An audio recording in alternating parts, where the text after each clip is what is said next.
आज 2 दिसंबर राष्ट्रीय प्रदूषण नियंत्रण दिवस है, राष्ट्रीय प्रदूषण निवारण दिवस है, भोपाल गैस त्रासदी दिवस है।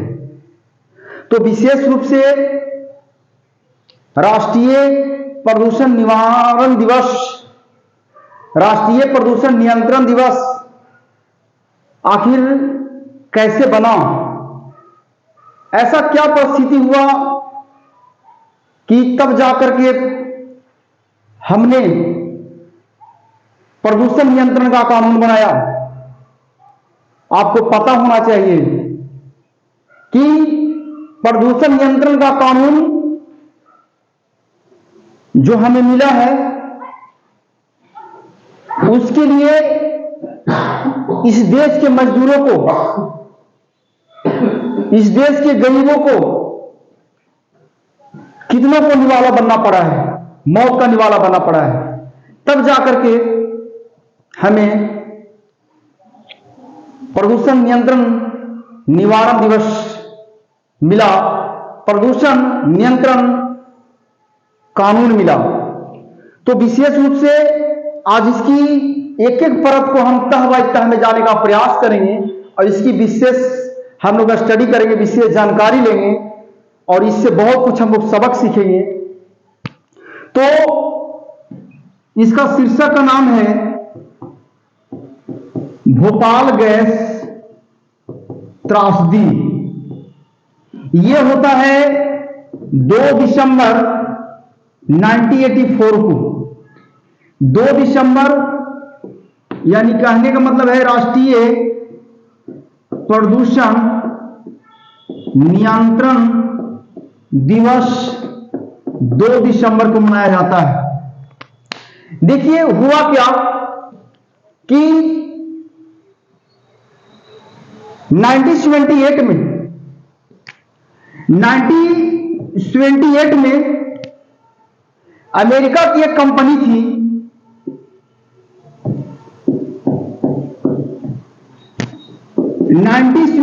में अमेरिका की एक कंपनी थी जिसका नाम था यूनियन कार्बाइड। यह कंपनी 1978 में इस कंपनी का भारत आगमन होता है और यह यूनियन कार्बाइड कंपनी भारत में आकर के कंपनी खोलती है और वो कहां? भोपाल में। भोपाल में वो कंपनी खोलती है और ये क्या चीज का काम करती है? जहरीली कीटनाशक दवा बनाती है। जहर से संबंधित इस कंपनी का निर्माण करना है, जहरीली दवा बनाने का कंपनी है ये। देखिए होता क्या है कि सबसे पहले प्रश्न उठता है कि ये अमेरिका की कंपनी यूनियन कार्बाइड जो है आखिर भारत में क्यों कंपनी खोली?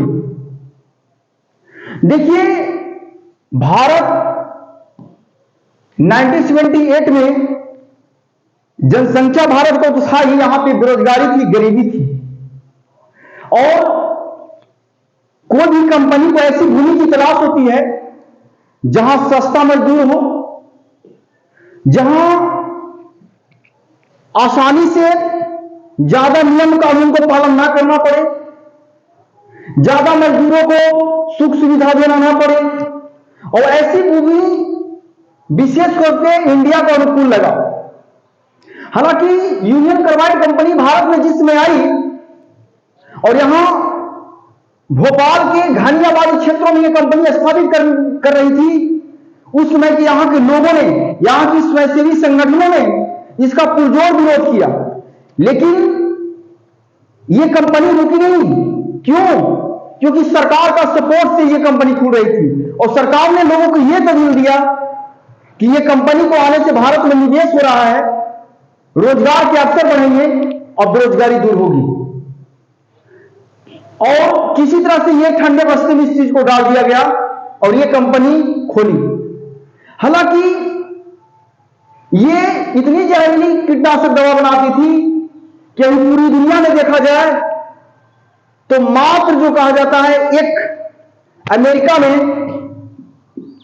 एक जगह ही बन रही है, वर्जियम में, उत्तरी वर्जियम में, नॉर्थ वर्जियम में अभी मात्र कंपनी है, पूरी दुनिया में एक मात्र कंपनी है। और सोचिए उस समय भारत में आकर के वह भी दूसरे देश की कंपनी भारत में चल रही थी और धड़ाधड़ से चल रही थी, क्योंकि यहां न तो मजदूरों की ज्यादा सुख सुविधा देने की जरूरत थी, न ज्यादा पेंशन देने की जरूरत थी, न ज्यादा मुआवजा देने की जरूरत थी, क्योंकि इसमें आए दिन तो हमेशा मृत्यु होना तो निश्चित था।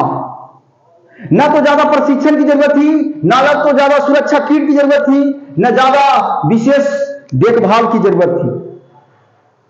ऐसी स्थिति में होता क्या है कि 2 दिसंबर 1984 को 2 दिसंबर 1984 ईस्वी की रात मानो भोपाल में ऐसा काली रात आई कि मेथिल आइसोसाइनेट यूनियन कार्बाइड जो कंपनी थी वो मेथिल आइसोसाइनेट जिसको मिक बोला जाता है, ये जहरीली गैस बनाती थी और इसका उस कंपनी में रिसाव होना शुरू हुआ। जब रिसाव होना शुरू हुआ तो लोग नींद में थे, लोग सोए हुए थे, कंपनी के इर्द गिर्द झुग्गी झोपड़ियां थी, बस्तियां थी, लोग सो रहे थे। ये इतनी जहरीली गैस थी कि ज्यादातर लोग तो सोते सोते ही सोए रह गए। लोग की जैसे ही कुछ लोगों को इसका एहसास हुआ तो लोग भगदड़ मच गए, लोग चीख और चित्कार सुनाई दिए, चारों ओर हाहाकार मचने लगा, लोग भाग रहे थे, लोग दौड़ रहे थे, लोग चीख रहे थे, लोग सांस फूल रही थी। ऐसा हो रहा था कि पूरी भोपाल में कोहराम मचा हुआ था। लोग अस्पताल की ओर दौड़ रहे थे, लेकिन अस्पताल वाले को, चिकित्सक को यह पता नहीं था कि आखिर भोपाल में हुआ क्या है, ये कैसे हुआ, इसका इलाज क्या करना है। क्यों? क्योंकि इसकी कोई पूरी तैयारी नहीं थी। उसके लिए यह कंपनी खोलने के पहले कोई योजना नहीं तैयार था कि आखिर कभी कोई दुर्घटना हुई तो इसके लिए क्या करना है सिस्टम को। पूरी भोपाल में जो है मौत का तांडव मच रहा था। सुबह की किरणें जैसे जैसे सुबह हो रही थी, शमशान में, भोपाल जो है शमशान भूमि में तब्दील हो रहा था। यहां तक कि भोपाल की सड़कों पर लाशें मिल रही थी, पूरे हॉस्पिटल में लाशों का अंबार दिख रहा था। और ऐसा कहा जाता है कि लगभग 15 से 20 हजार के इर्द गिर्द लोग इस त्रासदी में मारे गए। 19वीं से 20वीं सदी आज तक लेकर के भारत में इतनी बड़ी त्रासदी नहीं हुई थी। यह त्रासदी में इतनी बड़ी नरसंहार हुई, नरसंहार कहा जा सकता है। क्यों? क्योंकि इतनी बड़ी औद्योगिक त्रासदी नहीं हुई थी, इतनी बड़ी लापरवाही नहीं हुई थी, और ज्यादातर इसमें मरने वाले गरीब और मजदूर ही थे।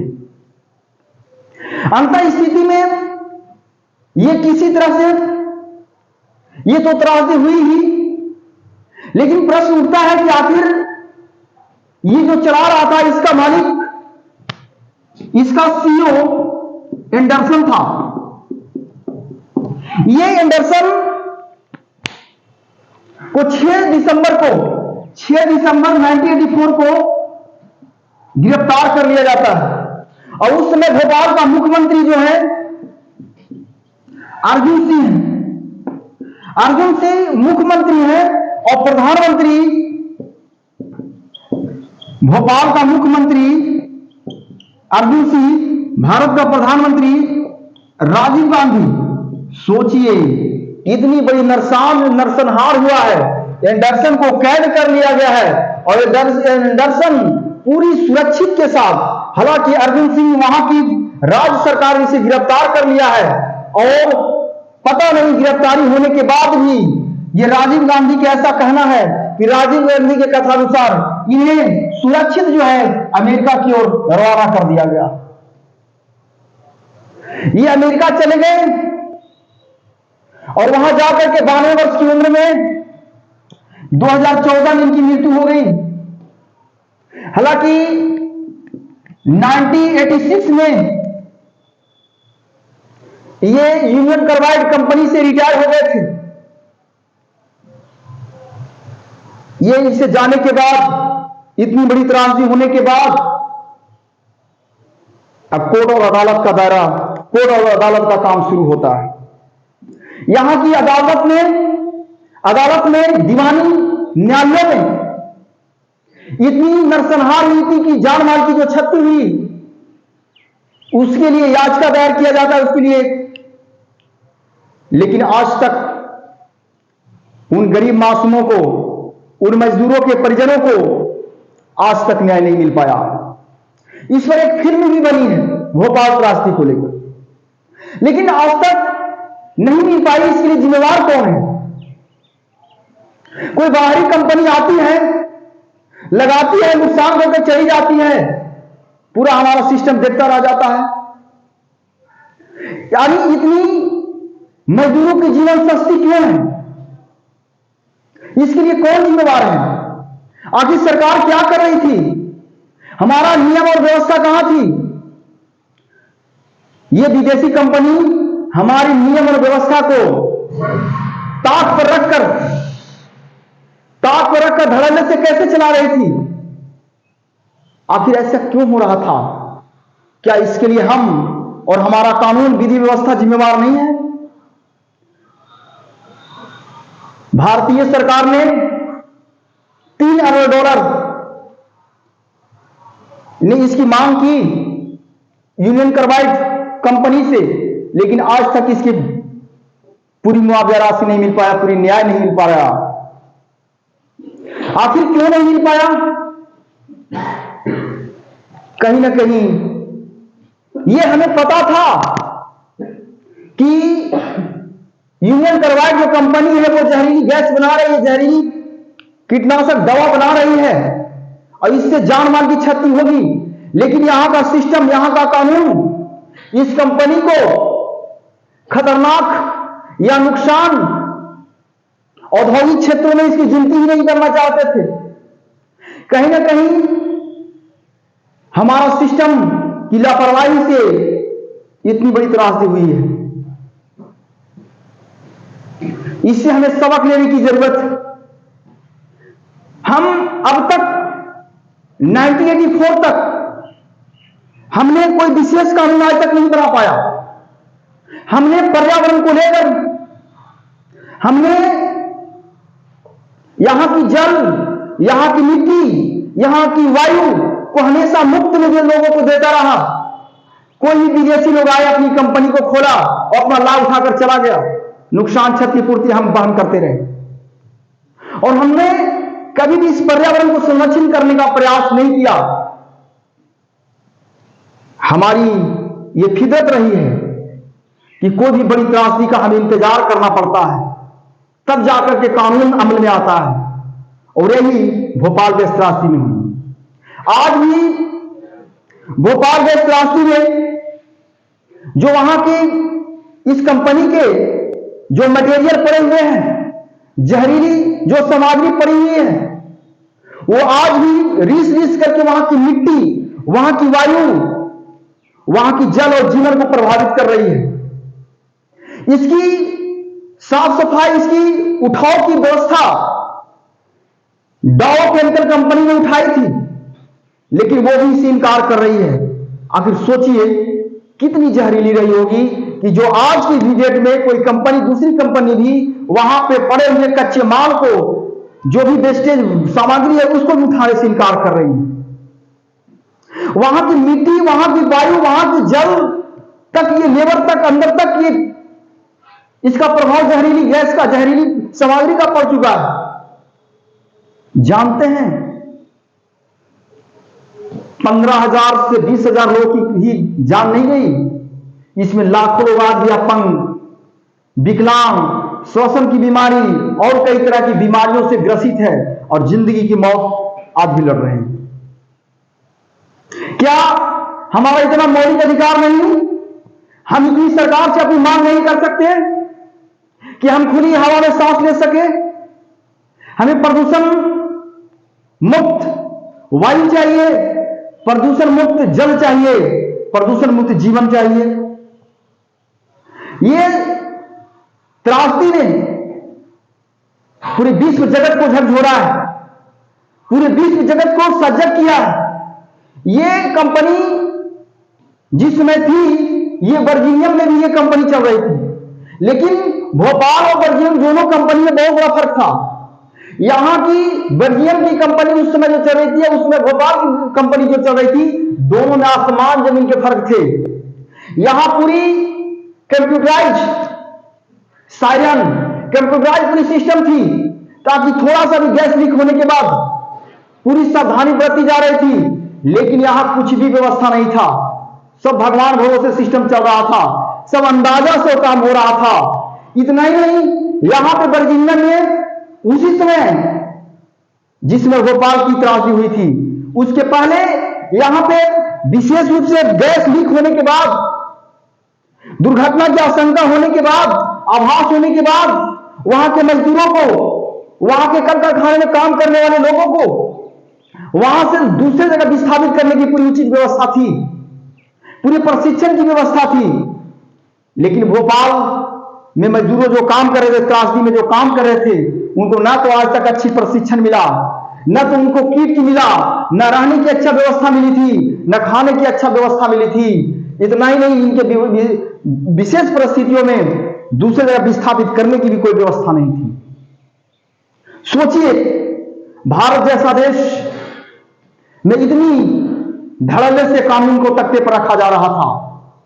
अरे ये तो सचमुच में कहा गया है कि कानून वो मकड़ी का जाल है जिसमें बड़े बड़े लोग तो फाड़ कर निकल जाते हैं, अरे फंसते तो कीड़े मकोड़े लोग हैं। और वही इस कानून के चक्र में आज भी यहां के मजदूर गरीब आज भी फंसे हुए हैं, जिससे आज भी न्याय नहीं मिल पाया है। अगर कानून है सचमुच में तो मृत्यु की तरह होनी चाहिए, जो किसी को भी न छोड़े। ये भोपाल गैस त्रासदी तो 19वीं से 20वीं सदी तक सबसे बड़ी संहार तो है ही, और आज तक यहां के लोगों को न्याय नहीं मिल पाया। लेकिन आज भी संभलने की जरूरत है। आज भी ज्यादातर विकसित देश, विकासशील देशों में ऐसे कंपनी को जाकर के खोलने की प्रयास कर रहे हैं और अपने देश को स्वच्छ, प्रदूषण रहित वातावरण बनाना चाहते हैं। विशेष करके भारत, बांग्लादेश, पाकिस्तान, ये सब इलाके में ज्यादातर फैक्ट्री हो रही, क्योंकि इस क्षेत्र की आबादी ज्यादा है, यहां पे ज्यादा जनसंख्या है, बेरोजगारी है, गरीबी है। इसके कारण लोग विवश हैं। क्यों? क्योंकि एक काम के जगह पर यहां पे 10 काम में नंबर में लगे हुए हैं, वो भी कम पैसे में। 8 घंटा के जगह पर 12 घंटा काम करने के लिए जरूर तैयार हैं, उसी पैसे में। इसलिए विशेष रूप से यह क्षेत्र, दक्षिण पूर्व एशिया का क्षेत्र, आज भी उद्योग धंधा, कल कारखाना, फैक्ट्रियां खोलने के लिए विश्व को आकर्षित करता रहा है, क्योंकि यह क्षेत्र गरीबों का है, यह क्षेत्र सस्ते मजदूरों का है, सुलभ सुख सुविधाओं का है। इसलिए यहां पे ज्यादातर लोग आने के लिए करते हैं। हालांकि 1984 ईस्वी के बाद हमारे देश में कानून व्यवस्था में सुधार आई है, हम कानून के प्रति सजग हुए हैं। हमारी सरकार ने सख्त कानून बनाया है पर्यावरण प्रदूषण को नियंत्रण करने के लिए। इतना ही नहीं, 1998 में दिल्ली में जो पेट्रोल और डीजल से जो वाहनें चल रही थी, जिससे प्रदूषण का स्तर अनियंत्रित हो रहा था, श्वसन की बीमारियां हो रही थी, हृदयाघात हो रहा था और कई तरह की बीमारियां हो रही थी, इससे निजात पाने के लिए हमारी सरकार ने एक ठोस कदम उठाया है कि उसे रोक करके सीएनजी, कंप्रेस्ड नेचुरल गैस वाली वाहनों को चलाने का प्रयास किया है। इस दिशा में एक अथक प्रयास, अच्छी पहल है। इतना ही नहीं, और पर्यावरण के लेकर के कई अभियान चलाए जा रहे हैं। लेकिन हमें आज भी सोचने की जरूरत है, आज भी समझने की जरूरत है कि द्वारा भोपाल गैस त्रासदी जैसी घटना अंजाम ना हो और कोई भी काम करने के लिए हम पूरी निष्ठा से, पूरी कानूनी व्यवस्था से हम तत्परता के साथ अपनी कानून को लागू करें, क्योंकि सरकार का यह दायित्व है। कानून जरूर बनाती है, लेकिन पूरी शक्ति के साथ लागू करना उसकी दायित्व है। इसमें कहने में कोई विरोध नहीं कि अगर ये भोपाल गैस त्रासदी हुई है, इसके लिए अगर कोई जिम्मेवार है तो यहाँ की सरकार है, यहाँ के लोग हैं, यहाँ का सिस्टम है। क्यों? क्योंकि अगर ये धड़ल्ले से काम कर रही थी तो उसको पाबंदी करना, यहाँ के लोगों की भी आंदोलन करना, यहाँ के लोगों की भी जिम्मेवारी थी। आज पर्यावरण को संरक्षण करना, संवर्धन करना, बचाव करना, ये 2 दिसंबर का दिन सिर्फ सरकार की नहीं, यहाँ के जनमानस का, यहाँ के लोगों का भी दायित्व बनता है कि वायु प्रदूषण, मिट्टी प्रदूषण, जल प्रदूषण, किसी भी प्रकार की प्रदूषण हो, इसके रोकथाम करने के लिए हर एक समाज को जागरूक करने की जरूरत है। लोगों में नवचेतना जागरूक करने की जरूरत है। हमें आगे आने की जरूरत है। अगर जरूरत पड़े तो पूरी शक्ति के साथ विरोध करने की भी जरूरत है। अगर ये नहीं हुआ तो मानव का अस्तित्व, जिस तरह से जनसंख्या बढ़ रहा है, प्रदूषण का स्तर बढ़ते जा रहा है, एक न एक दिन हमारा अस्तित्व मिट सकेगा। अगर ये नहीं कर पाए तो हमारे वाला पीढ़ी को स्वच्छ वातावरण, स्वच्छ पर्यावरण नहीं दे पाएंगे। तो मैं आप लोगों से यही अपील करूंगा कि प्रदूषण नियंत्रण करें, अधिक से अधिक पेड़ पौधे लगाएं। जल जीवन को अगर बचाना है, क्योंकि जल ही जीवन है, मिट्टी वायु को प्रदूषण रहित बनाना है, तो हम और आपका प्रयास सरकार के साथ साथ मिलकर हम लोग को काम करना होगा। क्योंकि एक सरकार का दायित्व नहीं, हमारा भी दायित्व देश का नागरिक होने के नाते हमें भी होता है। बस अगर वीडियो आपको अच्छा लगे तो लाइक करें, कमेंट्स करें, सब्सक्राइब करें, किसी न किसी रूप में हमें प्रोत्साहित करें। तब तक के लिए जय हिंद।